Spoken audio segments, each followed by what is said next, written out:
이리 한번 켜볼래?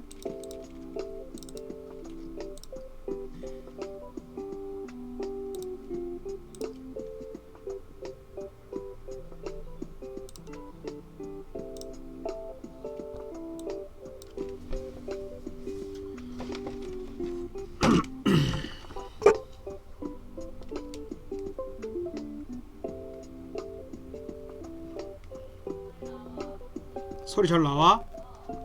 뭐 좀 줄일까? 목소리는? 오케이, 잘 나오네. 땡큐.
안녕하세요. 오늘도 삐삐와 BSM에 함께 해주신 여러분 반갑습니다.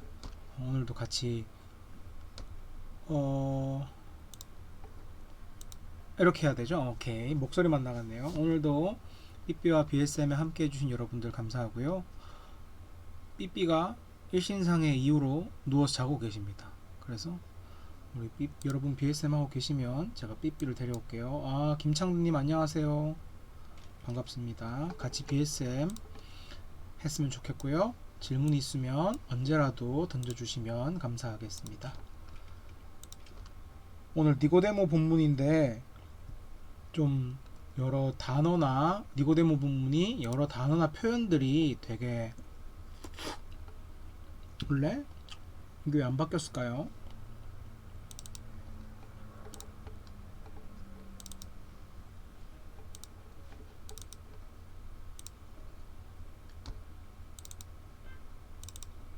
네, 오늘 니고데모 본문이 단어나 여러 표현들에 있어서 되게 재밌고 신기한 게 많죠. 재밌고 신기한 거 돌려서 얘기하면 이거 뭔 말인가 싶은 거 되게 많죠. 그런 것들도 즐겁게 함께 찾아봤으면 좋겠고요.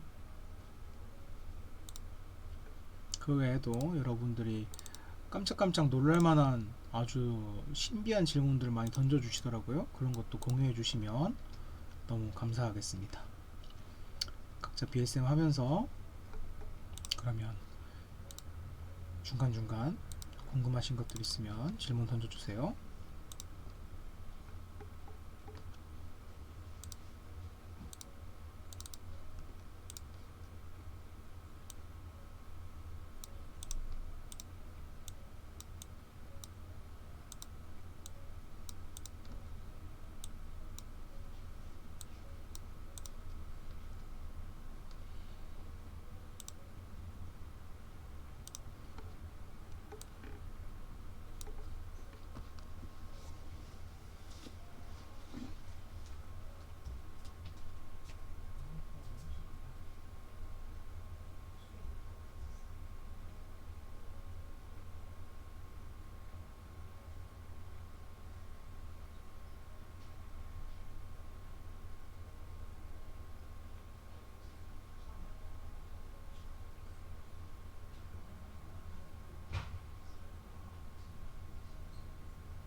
네, 창대님 질문해 주셨는데요.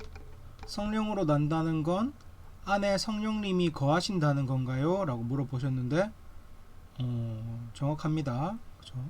성령으로 난다는 거는 우리가 성령님을 통해서 다시 태어난다 라는 의미인데, 이 본문까지는 없어도 되겠고, 성령님을 통해서 우리가 다시 태어난다는 건데, 우리 시대에는 이미 예수님 이후에 다 성령을 받은 시대라서 너무 당연한 말이지만, 믿는 사람들한테는 예수님 당시 그리고 니고데모 때는 성령이 우리 안에 거한다라는 걸 경험해 본 적은 없는 시대죠.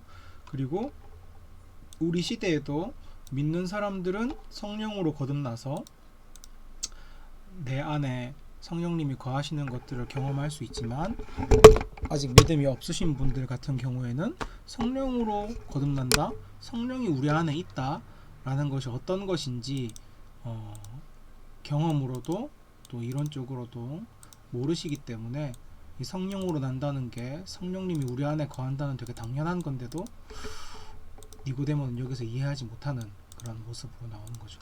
그래서 성령으로 난다는 건, 정리하면, 구약에 나오는 많은 예언들을 보면 사람들이 하나님 뜻에 순종해서 하나님 통치를 받으면서 이렇게 잘 살아가지 못했죠, 율법만으로는.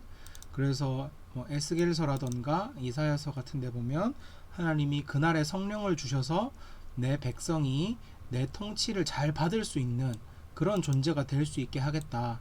에스겔서 표현이 참 좋은데, 돌 같은 우리 마음을 제거하시고 살 같은 부드러운 마음으로 만드셔서 하나님 뜻에 잘 순종할 수 있고 하나님 말씀과 율례를 지키며 살 수 있는 사람이 되도록 해주신다. 근데 그 역할을 성령을 통해 하신다. 이렇게 구약에는 예언되어 있고요. 원래 성령을 통해 난다는 것은 예수님을 통해서 우리에게 오신 성령님 덕분에 우리가 하나님께 순종하고 하나님 뜻을 깨닫고 성령의 인도를 받아서 살아갈 수 있는 능력이 생기는 거, 그게 이제 다시 태어난다 라는 표현입니다. 완전 다른 존재가 되는 거죠. 성령의 인도를 받을 수 있는 존재로 새롭게 태어난다. 그래서 성령으로 난다는 표현을 씁니다. 네, 창대님 답변이 질문에 비해 좀 많이 길었지만 도움이 되셨기를 빕니다.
네, 진모리님 질문 감사하고요. 질문이 1절의 유대 지도자와 2절의 랍비, 9절의 이스라엘의 선생은 모두 다른 의미로 쓰인 걸까요? 이렇게 질문해 주셨는데 한번 볼게요. 1절에 바리새인 중에 니고데모라는 사람이 있었으니 유대인의 지도자라. 이 유대인의 지도자랑 2절의 랍비여 이거랑 9절에 이스라엘의 10절에 이스라엘의 선생으로 이런 걸 알지 못하느냐 혼내실 때 이스라엘 선생인데, 일단은 지칭한 거 자체가 1절의 유대 지도자랑 그 10절의 이스라엘의 선생은 니고데모로 지칭한 거고, 2절에서 랍비어는 예수님을 지칭한 거니까 지칭한 대상은 다르겠죠. 하지만 질문하신 의도는 그 대상을 이야기한다기보다 이 비슷한 등급의 사람들이냐 아니면 다 그 사람들 한 정체성을 드러내는 여러 단어들이냐 뭐 이런 질문이신 것 같은데, 먼저 조금씩 달라요. 조금씩 다른데 어떤 데서 다르냐면, 먼저 유대인의 지도자라고 되어 있는 거는 원어로 아르콘 무슨 유대인 이래가지고 그 유대인의 지도자 할 때 쓰인 지도자라는 단어가 아르콘이에요. 근데 아르콘은 그냥 지도자, 여기서는 지도자라고도 하고 관원이라고도 하는데, 아르콘이라는 거는 지도자에 조금 더 가까운 표현으로 되게 높은 관리들한테 사용하는 거거든요. 그 아르콘은 뭐 예를 들면 중세면은 남작 이렇게 영지를 가진 그 영주들을 보고 아르콘이라고 그나마 부를 수 있는 그런 사람들인데, 유대인의 지도자라는 거는 아마 산헤드린 소속에 있는 구성원일 것이라고 보는 거죠. 그래서 왜냐하면 유대인들 중에 아르콘이라는 호칭을 붙일 만큼 높은 관리이자 지도자급인 사람들은 산헤드린이라는 사법부와 우리나라의 사법부와 입법부를 합쳐놓은 것 같은 되게 최고 권력기구가 있거든요. 거기에 구성원인 거예요. 그래서 여기 유대인의 지도자라 라는 표현은 산헤드린의 구성원이라, 이런 식으로 어떻게 보면 유대인들의 최고 정치 권력 기구에 속한 사람이다, 요걸 나타내는 표현이고, 유대 지도자는. 랍비와 이스라엘의 선생이 좀 비슷한 표현인데요, 이스라엘의 선생 랍비는 그 율법을 가르치는 사람들이에요. 율법 가르치는 사람, 단지 말씀만을 가르치는 사람이 아니라 율법을 가르치고 어떻게 살아야 되는지 가르치는, 그러니까 지혜까지 되는 거죠. 말씀이 삶의 지혜로 어떻게 연결돼야 되는지, 그게 이제 탈무드잖아요. 그래서 랍비와 이스라엘의 선생은 그나마 비슷한 의미로 말씀을 연구해서 율법을 연구해서 사람들에게 가르치는 사람, 영적인 지도자, 이런 의미가 있죠. 그래서 유대 지도자는 약간 정치적인 영역의 의미를 지닌 사람이고요. 하지만 그렇다고 해서 여기 아무나 다 들어가느냐 아니죠. 여기 들어갈 때에도 충분히 그 사람들이 사회적인 지위나 이런 게 있어야 되는데, 그 중에서도 니고데모는 어떤 사람이었냐면 바리새파 출신이잖아요. 그리고 10절에 나오듯이 이스라엘 선생이니까 율법을 연구하고 가르치는 데 되게 명망이 있던 사람이었던 거죠, 니고데모는. 근데 유대 지도자라고 해서 다 율법을 가르치는 랍비인 건 아닙니다. 여기 제사장들이 들어가 있는 경우도 있고요. 이렇게 여러 구성원들이 있어요, 이 산헤드린 통치 기구에는. 그래서 유대 지도자가 국회라면, 우리로 치면 그죠, 국회와 사법부가 합쳐진 건데 어쨌든 국회라면 국회의원들의 직업은 여러 가지일 수 있잖아요. 그런 것처럼 니고데모는 뭐 유대인의 국회의원이자 판사의 역할을 맡은 사람 중에 하나였는데, 그 사람의 본업은 이 율법교사, 율법을 연구하고 가르치는 랍비였다라고 보는 게 좋겠죠. 그래서 유대 지도자는 조금 다른 의미고요. 랍비와 이스라엘 선생은 비슷하다. 하지만 또 2절만 조금 다르게 보면, 니고데모는 예수님한테 처음엔 랍비어라고 이야기하지만 나중에는 하나님께로부터 오신 선생이라고 했는데, 요 랍비와 하나님께로부터 오신 선생은 조금 다른 의미다. 랍비는 율법을 가르치는 웬만한 그 교사들이나 이런 사람들 대신 인정을 받았어야 했어요. 랍비 정규 교육 과정이 있고, 여기도 학위처럼 정규 교육 과정이 있고, 그걸 통과해야 공식적인 랍비가 될 수 있는데, 니고데모는 그걸 통과해서 랍비를 하고 있는 사람이고, 예수님은 비록 시험은 안 치셨지만 전문 교육도 안 받으셨고 워낙 좀 뛰어나니까 랍비로 인정을 한 거죠, 여기서 비공식적으로. 하지만 하나님께로부터 오신 선생은 그냥 랍비들에게 붙여지는 표현이 아니라 한 선지자급, 선지자급, 하나님이 이 백성들을 이끌라고 보낸 아주 급이 높은 그런 사람들에게 사용되는 호칭이거든요. 그래서 유대 지도자, 랍비, 이스라엘 선생, 요 물어보신 호칭 중에는 랍비와 이스라엘 선생은 비슷한 거. 왜? 율법 교사라는 의미에서. 유대 지도자는 산헤드린의 오늘날로 치면 판사이자 국회의원 정도. 그러니까 요건 좀 다른 거. 그리고 하나님께로 오신 선생, 요거는 랍비보다 한 차원 높은 그 하나님의 선지자, 뭐 요 정도 급의 표현이다. 이렇게 알고 연구하시면 좋을 것 같습니다. 네. 질문에 충분한 답변이 됐을 거라고 믿습니다. 괜찮아요, 진모리 씨?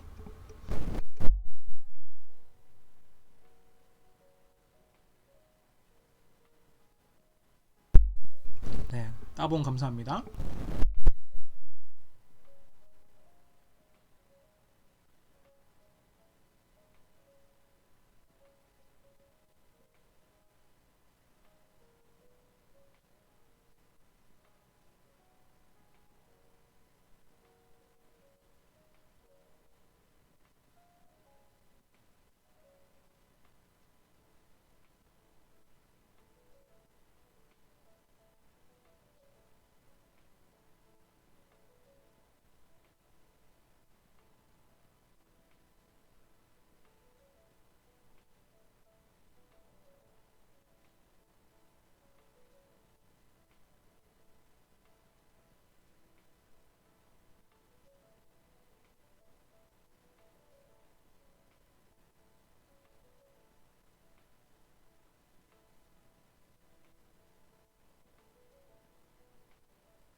네, 삐코달님 질문 먼저 답변 드릴게요.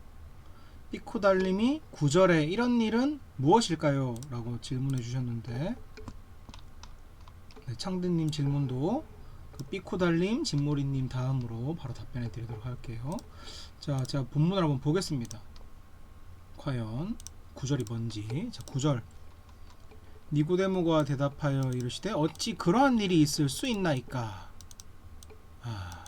여기서 니고데모가 이야기한 어찌 그러한 일이라고 한 거는요, 그 사람이 성령으로 거듭난다, 이 거듭난다 라는 표현을 니고데모는 계속 이해를 못하고 있어요. 그러니까 제일 처음에 어떻게 거듭나요? 어떻게 엄마 뱃속으로 다시 들어가요? 이런 질문을 하죠. 그러니까 예수님이 아니 그런 게 아니라 성령으로 거듭나는 거라고 이렇게 말씀을 해주셨잖아요. 그러니까 성령으로 거듭난다는 말을 놀랍게 여기지 마 라고 하셨어요. 왜냐하면 이미 구약에 성령으로 백성을 새롭게 한다. 그러니까 종말의 날, 메시아의 날에 하나님이 성령으로 백성을 새롭게 하겠다라는 구절들이 많아요. 뭐 예를 들면 이사야서 32장인가도 있고, 에스겔 36장 37장에도 있고, 에스겔 11장에도 있고, 요엘서에도 있고 많거든요. 그래서 분명히 구약에는 그 성령으로 거듭난다 라는 말이 되게 많이 있어요. 다만 다시 태어난다는 표현을 안 썼을 뿐이지 비슷해. 성령으로 새로운 존재가 된다 라는 표현이 되게 많이 나오거든요. 그러니까 그거를 놀랍게 여기지 마라 라고 얘기하고 8절에서 성령이 어떤 식으로 일하시는지에 대해서 이렇게 막 얘기를 해주시는데, 니고데모가 어떻게 그런 일이 있어요? 어떻게 그렇게 성령을 통해서 우리가 거듭나는 일이 있을 수 있어요? 이런 이야기를 한 거죠. 그래서 이런 일은 예수님이 말씀하신 성령이 와서 그 새롭게 존재가 거듭나게 되는 일, 이게 바로 이런 일입니다.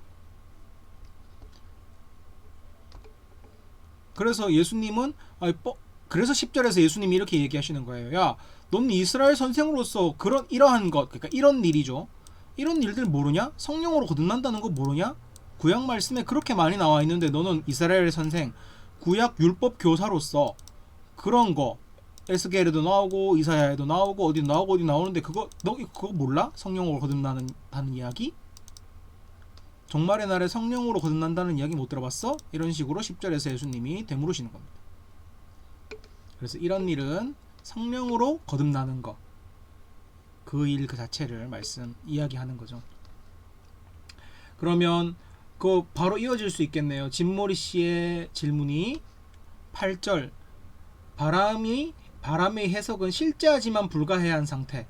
그러니까 성령으로 거듭난 것은 가능하지만 불가해한 것으로 해석해도 괜찮을지요? 네, 그렇게 해석하셔도 되고요.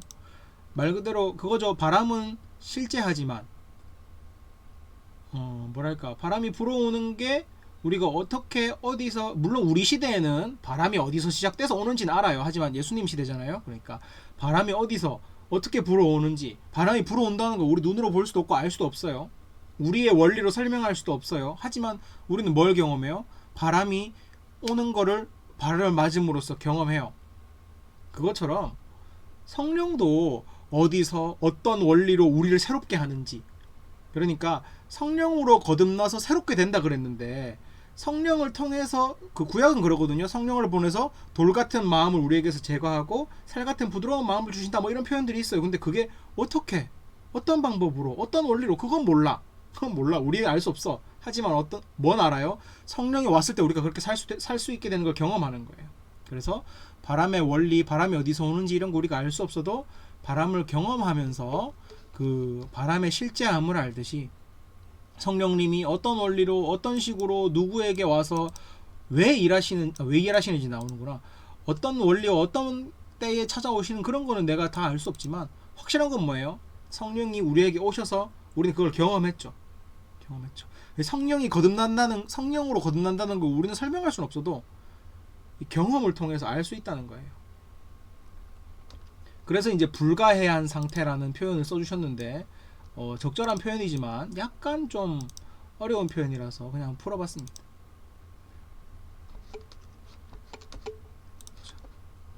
혹시나 제가 BSM 하면서 그걸 좀 쉬운 표현으로 해놓은 게 있는지 한번 찾아볼게요. 없으면 뭐 없는 거고.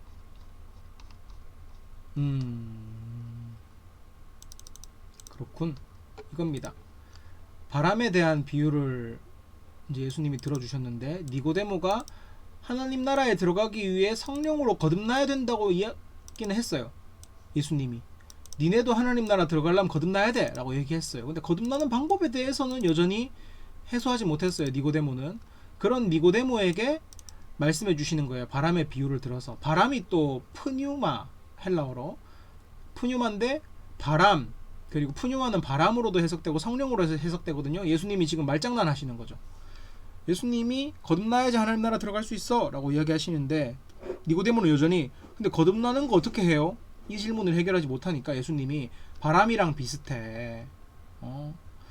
그 바람이 어디서 불어서 어디로 가는지 알지 못하지만 바람을 맞는 우리는 바람을 경험하고 느낄 수가 있어.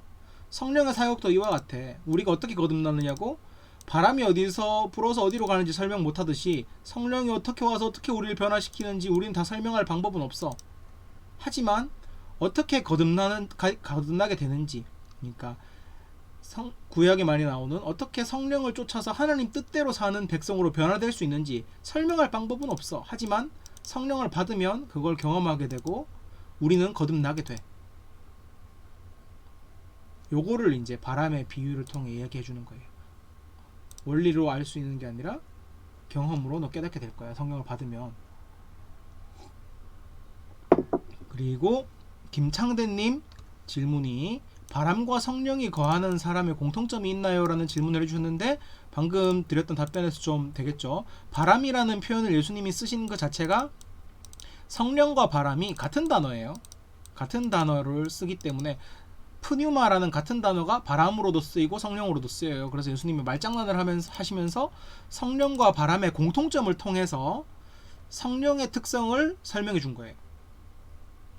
바람과 성령이 거하는 사람의 그 공통점이라기보다 바람과 성령의 공통점, 바람과 사람 간의 관계, 그리고 성령과 사람 간의 관계에 공통점이 있다. 요거를 이제 알려주시는 거고요. 그게 방금 얘기했던 바람도 성령도 어디서 왔고 어디서 이렇게 오게 되는지를 알 수 없는데 하지만 뭐야, 바람을 경험할 수 있듯이 우리가 성령을 경험함으로써 거듭난다는 게 무엇인지 경험하고 알 수 있게 된다. 이제 요거를 알려주시려는 겁니다. 그래서 바람을 예시로 들으셨던 거예요. 이렇게 창대님까지 답변이 도움이 됐는지 모르겠고요. 삐꾸달님 이어지신 질문, 13절에 예수님은 아직 하늘로 올라가시지 않았는데 왜 하늘로 올라간 이라고 하셨을까요? 라고 질문해 주셨는데, 그거 한번 봅시다. 본문 13절에 하늘에서 내려온 자 곧 인자 외에는 하늘에 올라간 자가 없느니라. 아직 안 올라가셨는데 왜 올라갔다고 이야기하셨을까? 라고 한 건데, 이 표현을 넣으신 거는 자신이 이 위의 일들, 이제 바람이다 뭐다 하면서 이렇게 성령 사역 많이 설명하셨는데 안 믿잖아요. 나는 증언했는데 너희가 증언을 받지 않았도다. 11절에. 그러면서 12절에 내가 땅의 일을 말해도 니네가 안 믿었는데 하물며 하늘 일을 말하면 믿겠냐 이러면서 의심하는 자들에게 이렇게 안타까운 표현을 계속 하시죠. 니네 왜 나를 못 믿냐 이런 식으로 표현을 하시는데, 그리고는 13절 말씀을 하시는 거예요. 하늘에서 내려온 자 곧 인자 외에는 하늘에 올라간 적 없다. 내 말 진짜 믿을만해. 나는 진짜 하늘에서 온 사람이야. 이거를 표현한 건데 아직 안 올라갔는데 왜 올라간 이라고 표현했느냐라고 하면, 잠깐만요. 제가 여기 해뒀습니다. 네, 이 인자라는 표현 자체가 13절에 나오는 인자라는 표현 자체가 이 종말론에 오는 심판자 역할을 강조할 때 쓰는 단어예요. 인자가 심판을 의미하는 단어인데, 하늘에서 내려오고 하나님의 권한을 가지고 내려오기도 하지만 동시에 뭐예요? 이 인자는 하늘에서 온 자, 하늘에 속한 자 이런 거라는 거를 알려주기 위해서 이 표현을 그냥 쓴 겁니다. 그러니까 예수님밖에 하늘에 속하셨던 분이 없잖아요. 그걸 이야기해 준 거예요. 다른 번역본이 있어요. 다른 번역본이 있는데,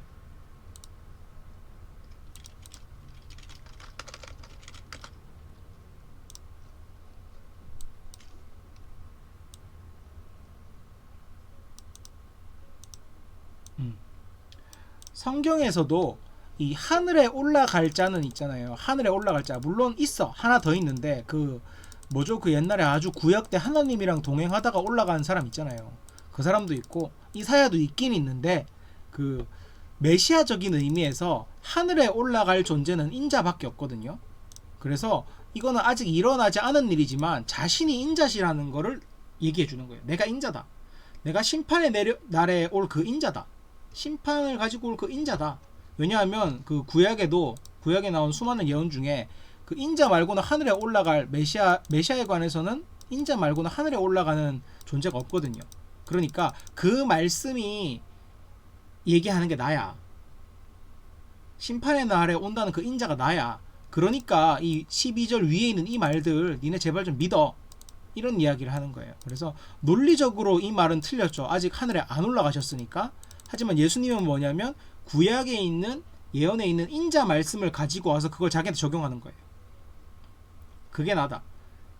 인자만큼 큰 권위를 가진 자가 없는데 그게 이제 하늘에서 내려오고 하늘로 올라간다는 게 하나님과 거의 동급인 최고의 권위를 가지고 있는 이런 표현이거든요. 근데 그게 인자밖에 없단 말이에요.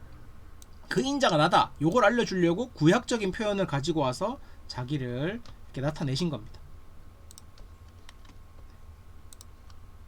아직 올라가지는 않았다. 그냥 구약적 표현을 자기한테 적용해서 자기 권위를 드러내신 것이다. 이렇게 이해하시면 좋을 것 같고, 진모리 씨 질문도 비슷하죠. 아직까지 그러니까 니고데모랑 만나고 있는 이 시점에는 아직 성령을 보내시지 않았잖아요. 근데 주님은 미래의 일을 그럼 미리 말씀하고 계시는 걸까요? 라고 얘기하면 그렇죠. 그렇다고 할 수 있습니다. 근데 미래의 일이기도 하지만 중요한 거는 현재의 일이기도 한데, 아직 성령 안 온 거는 맞아요. 예수님이 십자가에 매달리시지 않은 것도 맞아요. 그래서 아직 성령이 오시지 않은 것도 맞아요. 한데 성령이 오시지 않았다고 해서 하나님 나라가 오는 걸 아무도 못 보진 않았거든요.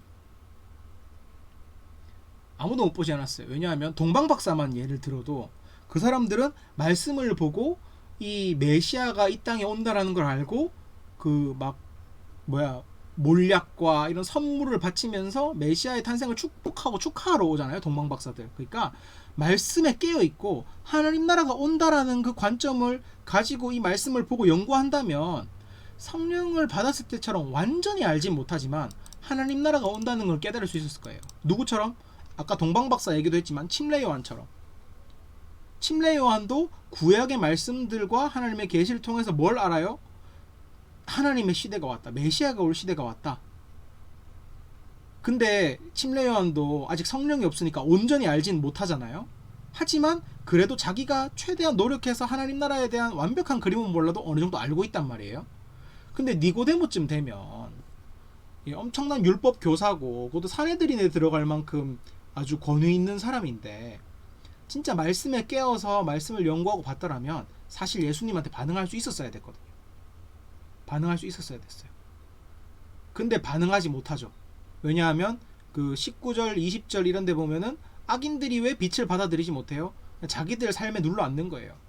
그러니까 니고데모도 어쩌면 자기의 신앙에 눌러 앉아서 아니면 자기의 신학에 눌러 앉아서 어쩌면 그게 육의 것이겠죠. 마침 또 이 얘기 해야 되는데 나왔네요. 어쨌든 그래서 니고데모가 이 바리새파적 신앙만 가지고 예수님 시대를 바라보고 있으니까 뭐 예수님이 메시아인지 이런 거 아무것도 못 보는 거예요. 아무것도. 침례요한처럼 말씀을 통해서 하나님 나라가 오고 있다라는 거를 이 땅에 이루어지는 일들을 보고 예수님의 사역을 보고 침례요한은 뭘 깨달아요? 예수님이 구약의 말씀을 성취하셨다. 저분은 메시아다. 이런 것들을 침례요한의 눈으로는 볼 수 있었는데 그냥 바리새파 신학 안에 갇혀있는 니고데모는 예수님이 표적을 일으키고 사역을 일으켜도 구약의 예언들이 눈앞에서 이루어지고 있는데도 하나님 나라가 오고 있네?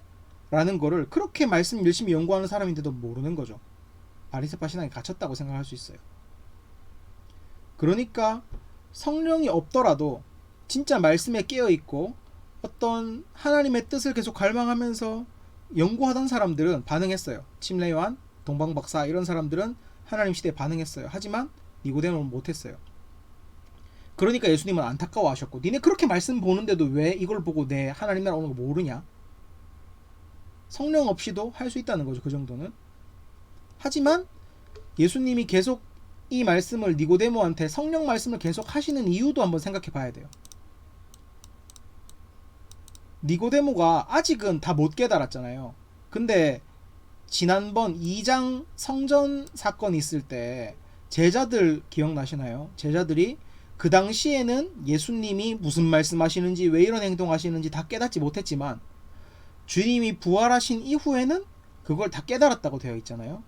어쩌면 예수님은 지금 아직 성령이 안 온 건 확실하지만 성령이 올 그 시대에 니고데모가 반응하게 하기 위해서 계속 알려주시고 계시는 것 같아요.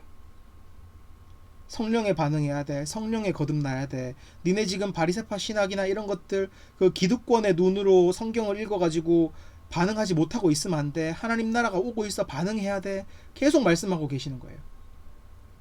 지금은 반응 못하더라도 나중에 그날이 오면은 반응할 수 있게 해주려고 계속 이야기하시는 것 같습니다. 정리하면 지금 예수님 시대는 성령이 아직 예수님이 성령 보낸 때가 아닌데 주님은 미래의 일을 말씀하시는 건가요? 맞아요. 주님은 미래의 일을 말씀하시는 거예요. 하지만 미래의 일을 말씀하시지만 동시에 이 말씀이 지금의 니고데모를 변화시킬 수 있어요. 내가 어디 사로잡혀가지고 어쩌면 육의 관점으로 말씀을 계속 보고 있었나? 하나님 나라의 일이 이 땅에 일어나고 있는데 나는 그냥 니고데모의 신학이라는 그 바리새파의 신학이라는 안경으로 그냥 그걸 재고 있었나? 살아 움직이는 하나님 나라를 그래서 내가 느끼지 못한 건가? 이런 질문들을 니고데모에게 던져줄 수 있어요.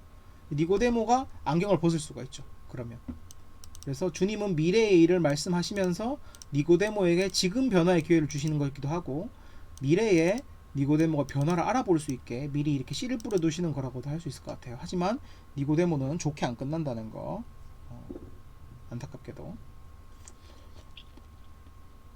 그리고 끌로엔님, 육으로 난 것은 육이요 영으로 난 것은 영이니 너희는 다시 태어나야 한다. 그래야 하나님 나라에 들어갈 수 있다. 이 말씀은 육은 하나님 나라에 들어갈 수 없다는 말씀인가요? 라고 질문을 주셨는데 조금 달라요.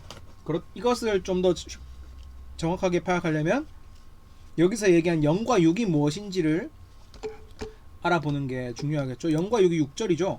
육으로 난 것은 육이요 영으로 난 것은 영이니 이렇게 돼 있거든요.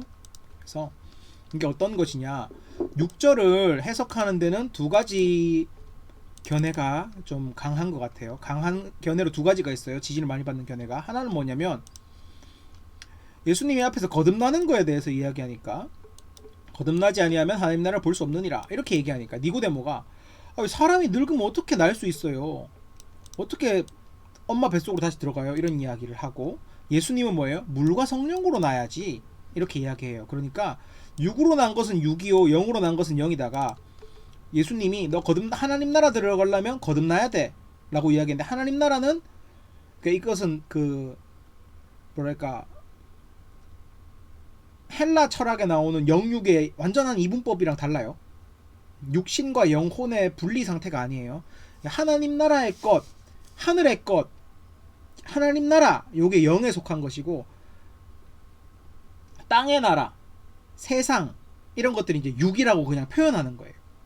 실제로 우리 플래시는 육이고 소울은 영혼이라는 게 아니라 하나님 나라에 속한 거를 영이라고 표현하고 이 세상에 속한 거를 육이라고 그냥 표현하는 거예요.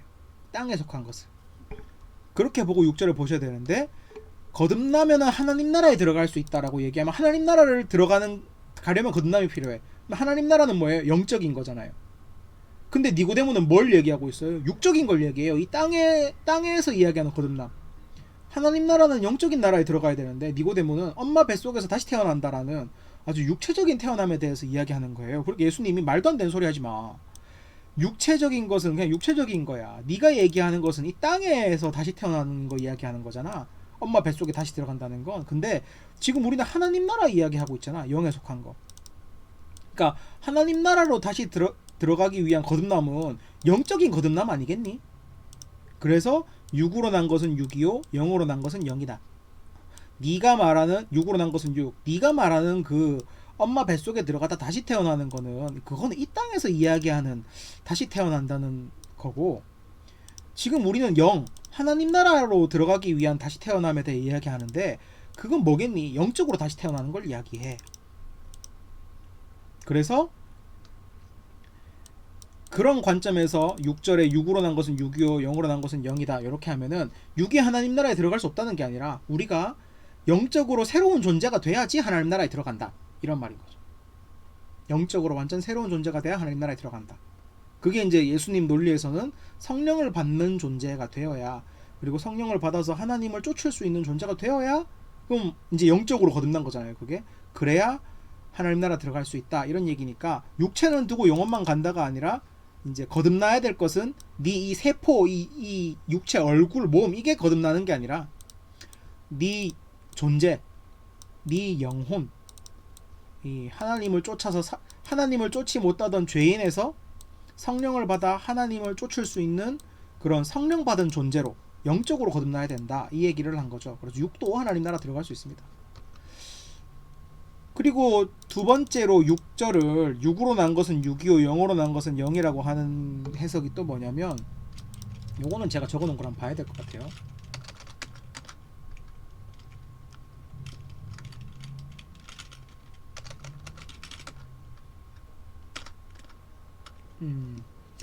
두 번째는 뭐냐면, 이 6으로 난 것은 6이라는 걸 바리새파 신학에 사로잡힌 니고데모한테 경고를 하시는 거예요. 이 니고데모는 지금 되게 경직되어 있거든요. 왜냐하면 그 예수님 시대에 유명한 메시아 구절은 되게 많잖아요. 메시아 구절 되게 많거든요, 성경에. 근데 예수님 시대에 가장 인기 있었던 메시아 구절들은요, 성령으로 거듭난다는 구절들보다, 아니면 이사야에서 나오는 고난받는 종, 이런 메시아 구절보다 다윗의 왕, 별, 솔로몬 왕국 막 정복 해가지고 이 전쟁 일으켜서 강대국 만들어 주겠다라는 구절도 있어요. 성경에 시편 같은 데 있거든요. 그런 걸 메시아 구절로 사람들이 제일 많이 좋아하고 따랐어요. 읽었어요. 그 시대에 유행하는 구절들이 그거였던 거죠. 제일 원하던 거. 알렉산더나 뭐 카이사르 같은 사람이 이스라엘에도 나올 거야, 이런 걸로 읽으면서, 이 바리새파 신학은 그쪽이랑은 좀 거리가 있겠지만, 그렇게 사람들이 자기가 속한 신앙적 배경에 따라서 자기들이 좋아하는 구절, 그리고 좋아하는 말씀 해석을 통해서만 세상을 봐왔던 거예요. 그러니까 전쟁 메시아 원하던 사람들은 예수님 보고 전쟁 메시아만 상상하고, 또 바리새파는 자기 나름대로, 사두개인들은 자기 나름대로 이제 메시아를 구하고 있었던 거죠. 그러니까 니고데모 같은 경우에는 바리새 신학에 경직되어 있으니까 뭘 못 봤냐면, 이 땅에 살아 움직이는 예수님의 사역을 못 봤잖아요. 이해를 못 했단 말이에요. 그래서, 근데 바리새 신학은 뭐예요? 하나님 나라가 이 땅에 움직이는 건 뭐예요? 하늘의 일이 이 땅에 이루어지는 건데, 니고데모는 바리새파의 신학이라는 이 땅의 안경을 가지고 하나님 나라 일을 보니까 이해가 안 되는 거야. 바리새파에서 원하는 메시아가 아니고 바리새파에서 원하는 식의 하나님 나라의 일이 아니니까, 그게 이 땅에서 이루어지고 있는데도 하나님 일이 일어난다라고 생각 못하고, 님 그냥 대단한 선생인 것 같은데 뭐 하시는 분이에요? 이런 식으로만 예수를 받아들이는 거예요. 그러니까 예수님은 그런 경직된 이 땅의 신학들을 비판한 거라고도 해석해요. 6으로 난 것은 6이다. 니네가 그 바리새파의 안경을 끼고 하나님 나라의 사역을 본다고? 그래봤자 나오는 거는 하나님 나라에 들어가는 거 아니야. 6의 열매를 맺을 수밖에 없어. 0으로 난 것은 0이야. 하나님 나라의 일은 하나님 나라의 일로 봐야지. 왜 땅의 신학에 사로잡혀가지고 그걸 쳐다봐? 이제 이런 식으로 하는 게 또 6절을 보는 다른 의미입니다. 다른 관점. 그래서 첫 번째는 6으로 난 것은 625가 네가 지금 이야기했던 그 다시 태어난다, 이거 이 땅에서 이야기하는 다시 태어나는 개념이잖아. 근데 0으로 난 것은 0. 0으로 우리 지금 하나님 나라, 영적인 나라에 대한 이야기 하고 있잖아. 그러니까 네가 영혼이 거듭나야 돼. 존재가 거듭나야 돼. 이걸 이야기하신 게 관점 1. 관점 2는 뭐냐면, 이 땅의 신학, 바리새파든 사두개파든 시카리오든 자기들의 가치관과 신학으로 아무리 하나님 나라를 재단하려고 해봤자 그들이 만들어낼 수 있는 건 하나님 나라가 아니야. 그냥 니네 사상일 뿐이야. 이 땅에서 나온 것이 만들어내는 건 이 땅의 것들 뿐이야. 하나님 나라는 하늘에서 왔어. 니네가 거기 반응해야 돼. 이렇게 해석하는 게 6절을 해석하는 관점입니다.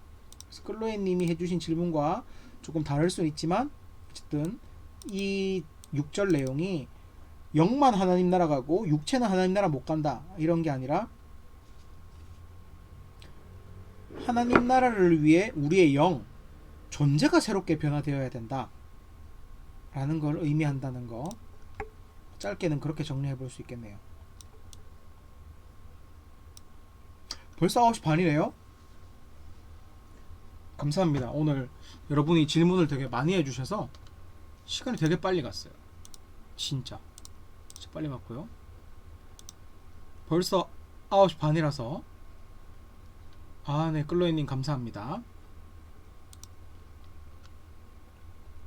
벌써 9시 반이라서 이제 곧 방종할 시간이 다가왔는데, 일단은 여러분들이 혹시나 질문을 더 하실 것들이 있다면 제가 9시 35분까지는 일단 기다려 보고요. 그 뒤로 한 5분 정도 저는 나름대로 어떻게 봤나, 어디가 인상 깊었나, 왜 이런 질문을 냈나, 뭐 이 정도 한번 나눠보고 오늘 방송을 마무리하도록 하겠습니다. 잠시 기다릴게요.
삐하 삐삐삐삐.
네, 35분이 되었습니다.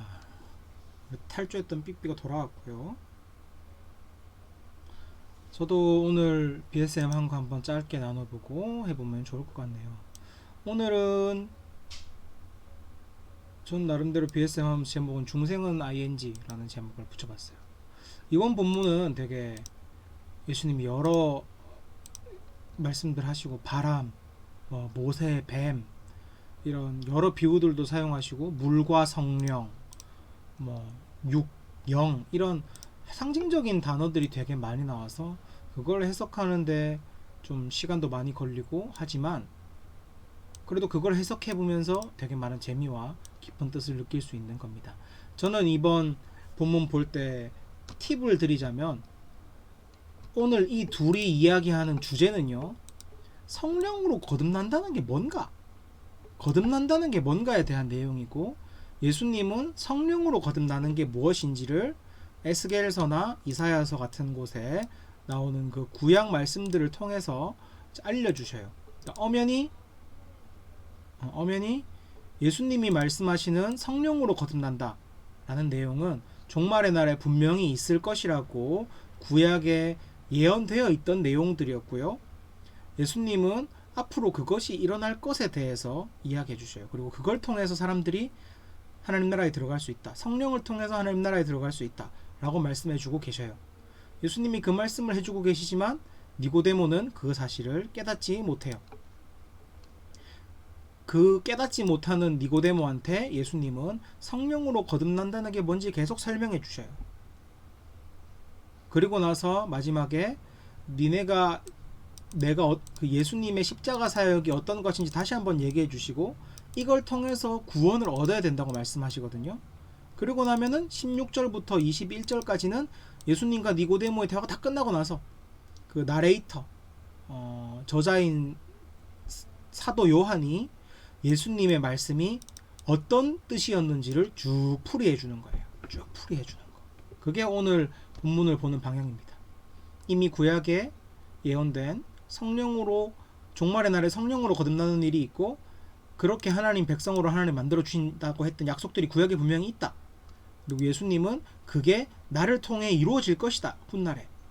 그리고 그 성령으로 거듭나는 걸 통해 모든 사람이 하나님 나라에 들어갈 것이다 라고 예수님이 알려주셨지만 이해하지 못하는 니고데모. 그래서 그 니고데모에게 그 원리와 방법들을 계속 설명해 주시는 예수님. 그리고 그 대화 끝에 예수께서 어떤 방식으로 이 세상을 구원하시는지에 대한 주석을 단, 나름대로 주해를 단 요한의 16절부터 21절까지 내용, 그게 오늘의 본문이고요.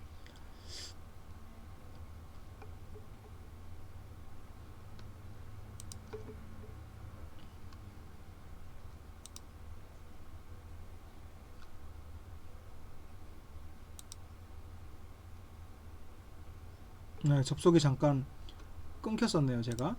그게 오늘 본문의 그 맥이라고 할 수 있고요. 제가 인상 깊게 봤던 부분들은 그런 거예요. 물과 성령으로 거듭난다라는 부분 저는 되게 인상 깊게 봤고요. 뒤에는 계속 성령 얘기만 나오는데 여기 왜 물 얘기 나오지? 이런 게 되게 궁금했는데, 여러 해석들 중에서 성령으로 거듭나는 것은 실제로 우리가 하나님 나라를 살아갈 능력을 얻는 것이지만, 우리가 개인적으로 능력을 얻는다고 해서, 예수 믿어서 능력을 얻는다고 해서 그게 구원의 완성일까? 아니다. 왜냐하면 오늘 본문 저 뒤에 19절, 16절부터 쭉 보면은 세상이 어둠 속에 있었고 예수님은 그런 세상에서 건져내시기 위해서 빛이 되셔서 오셨는데, 19절인가 그 내용이 나와요. 보자, 몇 절이야?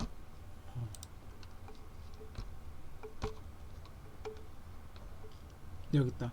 그를 믿는 자는 심판을 받지 아니하는 것이요 믿지 아니하는 자는 하나님 독생자 이름을 믿지 아니함으로 벌써 심판을 받은 것입니다. 이것이 하나님이 막 벌 줬다 이게 아니라, 우리가 믿을 때 우리는 고통스러운 세상 속에 살아가고 있잖아요. 그래서 예수님이 오신 거예요. 풍성한 삶을 살려고, 하나님을 쫓아서 행복하게 살아가라고 예수님이 오셨어요. 근데 하나님을 쫓아가려는데 그 능력이 없어, 우리가. 그래서 그 능력을 갖게 해주시기 위해 성령을 주시는 거예요. 그럼 우리가 하나님을 따라 살 수 있는 능력을 얻었어. 그러면 그 능력대로 살 수 있는 세상으로 가야 되잖아요. 그래서 하나님의 세상으로 옮겨 타야 돼요. 하나님의 공동체로. 그래서 옮겨 타서 성령을 쫓아서 하나님 뜻대로 사는 거. 하나님 뜻대로 살면 뭐가 돼요? 자기만 잘 살고 잘 먹고 사는 게 아니라 정말 예수님처럼 성화된 성품을 가진 이웃들과 함께 나누며 사랑하며 사는, 좋은 이웃들과 좋은 사회를 만들어가며 사는 게 그 예수 닮는 거잖아요, 성령을 따라서. 그래서 그게 구원이라는 거예요. 구원. 그것이 구원이다. 성경이 말하는 심판과 구원은 죽음 이후의 어떤 분기점이 아니라 이미 이 땅에 현존하고 있는 상태다. 예수를 믿어서 성령을 얻고 그 성령을 얻은 사람들이 속한 공동체에 들어가서 같이 하나님 통치를 받으면서 사랑하고 나누고 하나님 통치를 받아 사는 그 사회를 만드는 사람들은 구원받은 상태로 살아가는 거고, 그렇지 않고 여전히 어둠에 머무는 사람들, 이전에 살던 세상에서 계속 뭉개고 있는 사람들은 계속 폭력과 고통의 질서 속에서, 세상 질서 속에서 살아가는 거니까 18절은 얘기하는 거죠. 벌써 심판을 받은 것이다. 그들은 그냥 자기들이 자기들이 고통스러워하는 그 세상 속에 머물고 있는 그 자체로 이미 심판을 받는 것이다 라고 얘기하는 거죠. 전 그래서 아까 물과 성령으로 세례를 받는다가 성령이 사는 능력을 얻는 것이라면, 물은 그 어떤 공동체에 속할 때 주는 거예요. 나중에 연구해 보시면 언제 물로 침례를 주는지가 나오거든요. 이방인들이 유대교로 개종해서 공동체로 옮길 때 주는 거였는데, 그것처럼 하나님 백성이 돼서 하나님 나라로 소속을 옮길 때 물로 세례를 줘요. 그래서 교회는 침례를 줘요. 침례를. 그렇기 때문에 나 혼자 예수 믿고 하나님 따를 능력을 얻었어는 절대 불가능한 말이구나. 그거는 그냥 예수 믿고 이 땅에 고아로 버려지는 거구나, 세상 속에. 그 사람은 결코 구원받은 게 아니라 반쪽짜리 구원을 받은 거다. 진정한 구원을 받으려면 그 하나님 나라에 속해야 된다. 하나님의 공동체에 속해야 자기가 하나님을 따라 살 수 있는 능력을 마음껏 펼치면서, 또 그런 능력을 받은 다른 사람들과 함께 하나님 나라를 누리고 하나님이 예비하신 구원을 누릴 수 있다. 그래서 공동체가 진짜 필요하다라는 거를 생각했고요. 근데 동시에 그런 생각도 했어요. 예수는 믿고 성령은 받았는데 공동체가 없는 것도 반쪽짜리 신앙이지만, 그리고 진짜 구원을 얻지 못하는 삶이지만, 하나님을 향한 소망이나 믿고 싶은 마음 없이 그냥 교회에 계속 머문다고 그 사람이 예수를 믿을 수 있는 것도 아니구나. 이거를 여기서 보게 됐습니다. 물세례, 그러니까 공동체에 들어와 있다고 해도 이 사람이 성령의 세례, 하나님 나라를 살아가고 하나님 나라를 볼 수 있는 능력이 없다면 그 사람은 여전히 세상이 좋을 거예요. 익숙한 세상이 좋아요. 익숙한 만큼 달콤한 게 없거든요. 그래서 그 사람은 빛 가운데 있지만 그 삶이 오히려 괴로울 거란 말이에요. 그래서 거듭나서 존재가 바뀌어도 세상에 머물면 그게 여전히 심판받는 삶이랑 똑같은 거듯이, 반대로 생각해보면 성령 없이, 예수를 향한 믿음 없이 교회를 다니는 것도 불안정한 상태다. 성령으로 거듭나지 않았다면 교회를 아무리 경험해도 하나님 통치를 알 수 없기 때문에 그렇다. 그러니까 진짜 믿고 싶고 교회를 다니고자 하는 사람들은 그 교회를 계산해보고 믿을 수 있는 곳이 아니라는 걸 깨달아야 된다는 생각을 했어요. 계산해보고, 바람이잖아요, 하나님 나라는. 경험해보고 믿고 받아서 아는 거지, 계산하고 견적 쪼갠다고 알 수 있는 게 아닌데, 하나님 나라를 내가 다 파악해보고 교회 다녀서 계산해서 믿을만 해보면 믿을게 라고 생각하는 거는 이 말씀에서 어긋난다. 이 말씀에서 이야기하는 원리에서 어긋난다. 내가 교회를 다닐 거면, 내가 예수 한번 믿어볼까, 믿을만 한가를 알고 싶으면 믿기로 마음을 먹고 성령을 바라고 그 임재를 위해 기도하면서 교회를 다녀야 알 수 있다. 그래서 기독교는 불교가 멈추면 비로소 보이는 것들이면 우리는 믿어야 비로소 보이는 것들이구나, 이런 생각들을 했습니다. 뭐 그 외에도 재밌는 것들이 많았지만 여기서 다 나누면 저도 주일 소그룹 때 할 말이 없잖아요. 이번 본문은 진짜 내용이 많았어요. 좋은 게 너무 많았고, 니고데모와 같이 우리도 땅의 신학으로 하나님 나라를 평가하고 있잖아, 이런 것들도 많이 봤고, 뭐 여러 가지 많이 봤는데 아껴두겠습니다. 조언들이랑 즐겁게 나눠야 되니까요. 그래서 오늘 본문 진짜 연구할 게 많지만 그만큼 깊은 메시지와 우리 삶에 영향을 직접적으로 줄 수 있는 내용들이 되게 많아요. 그래서 잘 연구해 보시고 풍성하게 누리시고, 주일날 설교와 나눔에 있어서도 여러분이 풍성한 시간 누릴 수 있게 되기를 기대합니다. 마지막으로 질문 없으실 것 같지만 예의상 질문 있으신지 한번 물어보고 5초 세고, 없으시니까 오늘 방송은 여기서 마치도록 하겠습니다. 오늘도 함께 해주셔서 감사하고, 언제나 이 밤시간 쪽에서 말씀 보는 여러분 삶에 하나님의 인도와 승리가 가득하기를 바랍니다. 방송을 마치겠습니다.